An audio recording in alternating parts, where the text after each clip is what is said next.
I know this sounds impossible, but 19-year-old Ava Monroe bought an abandoned laundromat for $12 because it was the only building in Fairview cheaper than a bus ticket out of town. She wasn't looking for money. She wasn't looking for a miracle. To be honest, she just wanted one place where nobody could tell her to pack her things by morning. But behind the rusted door of Dryer 9, inside a metal compartment nobody had opened in almost 16 years, Ava found a cracked cassette tape, a folded maintenance receipt, and a letter in her father's handwriting. And the strange part was not that her father had written her name on the envelope. The strange part was that the letter was dated 3 days after everyone said he had run away. But before Dryer 9, before the lawyer, before her uncle stopped calling her ungrateful, there was the story Ava had been fed since she was 4 years old. Her father left. That was the story. Daniel Monroe was a mechanic at the old Fairview textile mill. According to Ava's Uncle Warren, Daniel was a coward with grease under his nails and promises he never kept. One night, he kissed Ava on the forehead, walked out to buy cigarettes, and never came back. He chose the road, Warren used to say. Some men are born with an exit sign where their heart should be. Ava heard that sentence so many times, it stopped sounding cruel and started sounding like weather. After her mother got sick, Warren took Ava in above his auto parts shop. People called him generous. People said he had saved her. But you know what hurt the most? It wasn't the tiny room above the storage shelves. It wasn't wearing other people's donated coats or eating dinner after Warren had already finished. It was hearing everyone in town tell her she was lucky, while the man who raised her made her feel like a favor that had gone on too long. By 16, Ava was stocking brake pads before school. By 17, she was running the register. By 18, she was closing the shop alone, while Warren sat in the back office with the door locked, talking to men in clean trucks who never bought anything. And every time she asked about her father, Warren gave her the same look. The look people give a dog that keeps scratching at a door nobody plans to open. Listen, he told her one rainy evening after she found an old photo of Daniel hidden behind a box of invoices. Your father didn't want this life. He didn't want your mother, and he sure didn't want you asking questions that make this family look pathetic. Ava stared at him. That's not true. Warren laughed once. You were 4. I remember his voice. You remember what you needed to survive. That line stayed with her, because part of her wondered if it was true. Maybe memory was just hunger wearing someone else's face. 3 weeks after Ava turned 19, Warren found the photo under her mattress. It was the only clear picture she had of Daniel. He was standing outside an old laundromat in a denim jacket, holding Ava as a toddler on his hip. Behind them, a sign read, Clover Street Wash. Warren stood in the doorway, holding the photo like evidence. You still doing this? He said. Ava reached for it. That's mine. No, Warren said. This is exactly why you never move forward. You keep building a shrine to a man who left you. Ava's voice shook. Why was he standing in front of that laundromat? Warren's face changed. Not much, but enough. Pack your things, he said. Ava blinked. What? You're grown now. You want to chase dead stories? Go do it somewhere else. That night, Ava packed a backpack, a grocery bag of clothes, the photo, and the only thing she had ever secretly kept from her father's toolbox, a small flathead screwdriver with his initials carved into the handle, DM. For 2 nights, she slept behind the closed pharmacy, under the awning, where the rain didn't reach if the wind was kind. During the day, she sat in the public library, pretending to search for jobs, because typing made her look less homeless. On the 3rd morning, while warming her hands around a vending machine coffee she couldn't afford twice, she saw the notice taped near the printer, County Property Disposal Auction. Most of the listings were useless: broken filing cabinets, an old mower, a storage shed with no roof. Then, one line made her chest tighten. Former Clover Street Wash, condemned commercial property, opening bid $12. Ava clicked the listing. There it was, the laundromat from the photo. Brick front, faded green awning, boarded windows, a row of old dryers visible through dirty glass like round black eyes. The place her father had stood before he disappeared, or before someone made him disappear from the story. The auction room was half empty. A few contractors sat in the front. A woman from the county read numbers in a tired voice. When she reached Clover Street Wash, one man coughed into his hand. "That place still standing?" someone asked. "Barely," another man said. The county clerk cleared her throat. "Opening bid, $12. Nobody moved. Ava felt the old screwdriver in her pocket. For a second, she thought she was being stupid. Then she raised her hand. The room turned. The clerk looked at her like she had misheard the number. $12, going once." A man behind her whispered, "Kid just bought a tetanus shot." "Going twice." The gavel tapped. "Sold." And just like that, Ava owned the laundromat where her father had been photographed holding her. The clerk made her sign 3 pages saying the building was unsafe, without utilities, and not fit for occupancy. He slid the key across the counter and said, "You know you can't live there, right?" Ava looked down at the key. "I know." But honestly, she had already slept in worse places that didn't even come with a lock. The first time she opened Clover Street Wash, the door stuck so hard she had to put her shoulder into it. The smell came out first. Mildew, rust, old detergent, wet cement. Something sour underneath, like water that had been trapped too long. Rows of washing machines lined the left wall. Dryers stood along the right, stacked and dented, their round doors clouded with grime. The floor tiles were cracked blue and white. A plastic chair sat upside down near the folding tables. Behind the counter, a calendar from 16 years ago still hung on the wall. Ava stood in the middle of it with her backpack on one shoulder and the photo in her hand.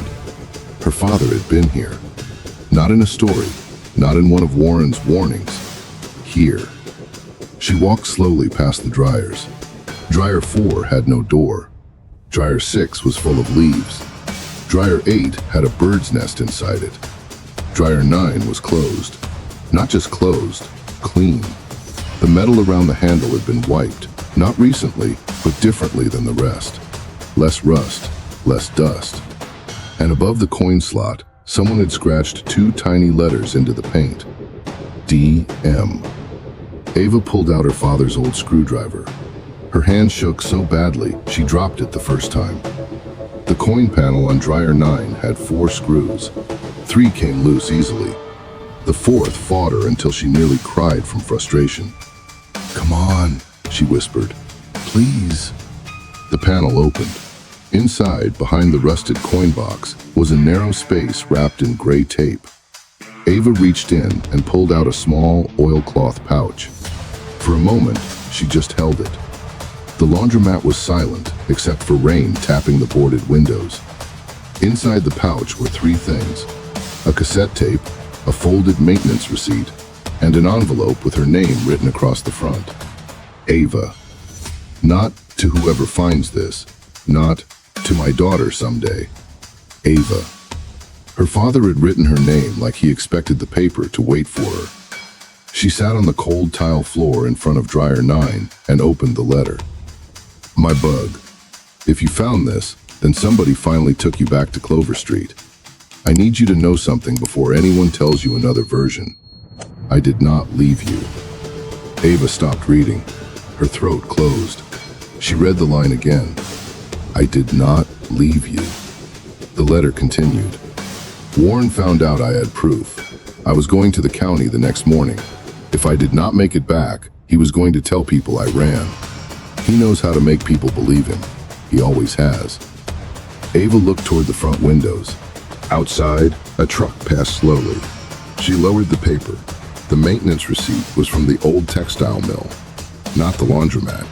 It listed a dryer motor, an emergency replacement, and a signature at the bottom. Warren Monroe. The same night Daniel disappeared. The cassette tape had a cracked label with only one word on it: office. The laundromat had an office in the back, behind a half-glass door.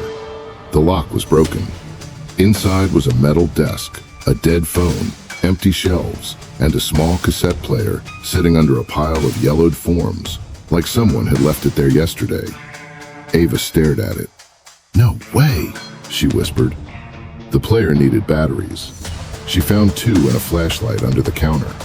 One leaked white powder, but the other two in the drawer still worked, somehow, like the building had saved them for this. The tape clicked, static hissed. Then, her father's voice filled the room. "Okay, my name is Daniel Monroe. If this tape is ever found, I need the person listening to understand that I didn't run. I found the duplicate invoices. The mill paid for repairs that were never done.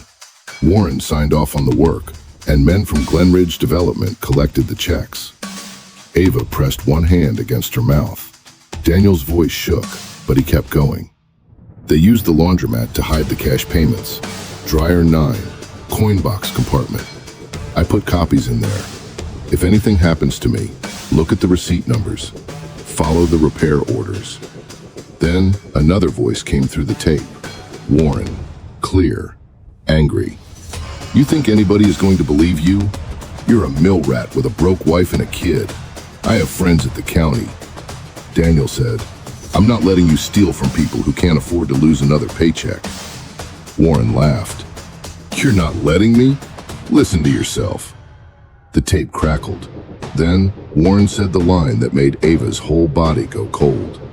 "By tomorrow, the only story anyone hears is that you got scared and left." The tape cut to static. That was the moment Ava understood. The story had never been about a father who abandoned his family. It had been about a man who found proof too late. And this is where the story stops being sad and starts getting dangerous. Because Warren found out she had bought the laundromat.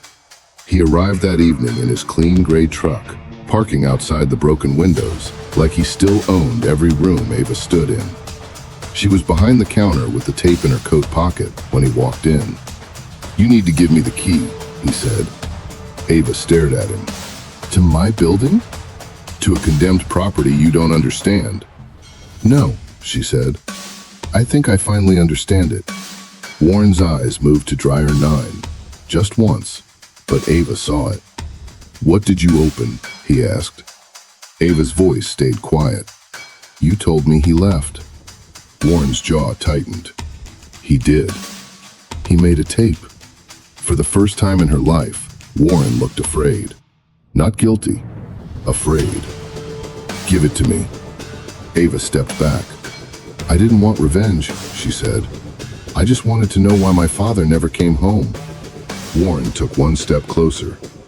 "You have no idea what that tape can do." Ava looked at him. "I know what it already did." She walked out through the side door and ran until her lungs burned.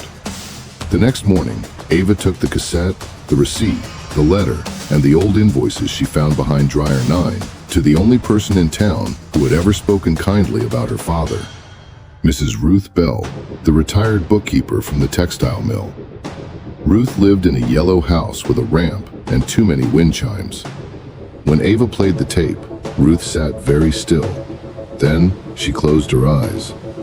"I knew something was wrong," Ruth said. "Your father came to me 2 days before he vanished. He said the repair orders didn't match the checks. I told him to be careful." Ava swallowed. "Why didn't anyone look for him?" Ruth's face broke a little. "Because your uncle told everyone Daniel had stolen money and run before charges could be filed." Ava felt the room tilt. "He said my dad was the thief?" Ruth nodded. "And people believed it because it was easier than admitting the mill was rotten." For the next 3 weeks, Ruth helped Ava dig through boxes of old payroll records, county filings, bank notices, and repair orders. The pattern was ugly, but simple. The mill had been failing. Warren and a development group had been draining money through fake equipment repairs. Daniel found the duplicate invoices. Then he disappeared. After that, Warren gained control of Daniel's remaining accounts to support the child. Ava never saw a cent, and Daniel? He had not vanished to another state like Warren claimed. A missing persons report had been filed by Ava's mother, then withdrawn by Warren. using a statement Ava's mother had never signed. The lawyer Ruth found was named Nora Keene. She was young, overworked, and the kind of tired that comes from believing people when no one else does. She listened to the tape twice. Then she said, "This is not just family drama." Ava looked down at the table. "What is it?" Nora leaned forward. "It's proof that your father tried to expose financial fraud before your uncle destroyed his reputation." The public hearing happened in the same county building where Ava had bought the laundromat for $12. Warren sat on one side, Ava sat on the other, wearing her only clean sweater with her father's letter folded in her hand. Nora played the tape. The room went quiet. Then she laid out the invoices, the repair orders, the maintenance receipt, the withdrawn report, the forged statement. One by one, the lie lost its shape. Warren's attorney tried to say the tape was old, unclear, emotional. Ava finally stood. "You told me my father walked away because it was easier than raising me," she said. Her voice shook, but she did not sit down. "You let me grow up thinking I was something he escaped from. But he didn't leave because he didn't love me. He vanished because he tried to tell the truth." Warren looked at the table. For 19 years, he had always had an answer. That day, he had none. The investigation did not make Ava rich. Real life almost never works that clean. But the county reopened Daniel Monroe's case. Warren's accounts were frozen. Glenridge Development lost its contracts. Ruth's records became evidence. And the laundromat, the building everyone laughed at, became the place where the truth had survived. A month later, Ava stood inside Clover Street Wash with a mop in one hand and her father's screwdriver in the other. The machines were dead. The windows were still cracked. The floor still smelled like mildew when it rained. But people came anyway. Ruth brought old file cabinets. Nora helped Ava file nonprofit paperwork. A retired electrician fixed the lights. A woman from the shelter donated folding chairs. Someone painted the front door green again. Ava turned the laundromat into the 9th room.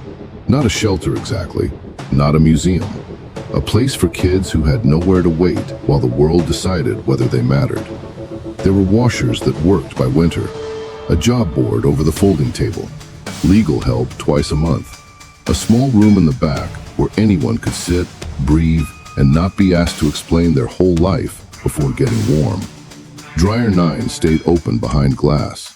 Inside it were the cassette tape, the letter, the receipt, and Daniel's old screwdriver. Above it, Ava placed a small metal plate with 5 words. "He never left me." On opening night, after everyone had gone, Ava stood alone in the laundromat with the lights humming overhead. Rain tapped the windows. The dryers were silent. She walked to dryer 9 and placed her palm against the glass. For most of her life, she thought she had been a daughter someone left behind. But she had been a daughter someone tried to come home to. There is a difference, a huge one. Ava Monroe did not become rich because she bought an abandoned laundromat for $12. She became free because, inside dryer 9, her father's voice was still waiting to tell the truth. Ava didn't find a fortune inside dryer 9. She found proof that love can be buried for years and still come back speaking.